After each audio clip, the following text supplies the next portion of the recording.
Welcome to another 2-minute drill.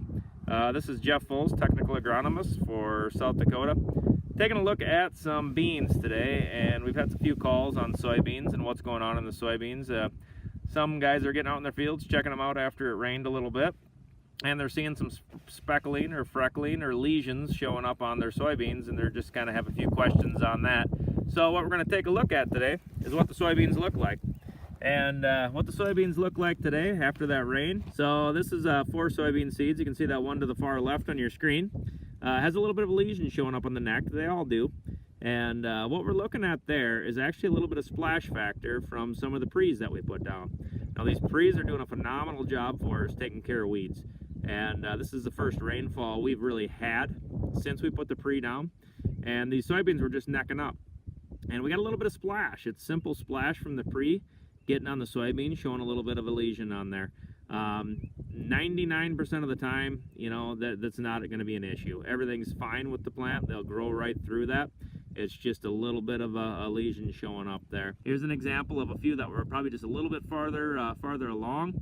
They were pushing through, and you can see the cotyledons also got a little speckling going on. Again, that just comes from the splash of the chemical coming off the actual raindrops onto the soybean itself. So these will grow right out of it, and they'll look great here in a couple weeks.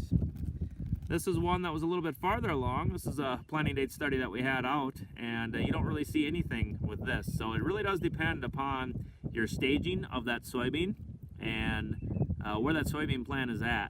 Like I said, this one here, you don't see much problems at all with. Everything looks pretty kosher with this soybean plant. Not a lot of splash injury whatsoever. So again, just to kind of review and reflect, some of this stuff that does look like it may be damaged soybeans is just a simple splash effect from some herbicides, typically pre's, that we're using to control weeds. Again, pre's are phenomenal. We 110% support using pre's on every acre of soybeans we possibly can. It's just a phenomenal practice to get involved in.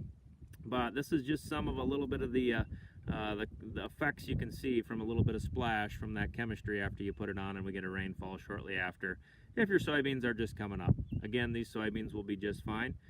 This is another 2-minute drill.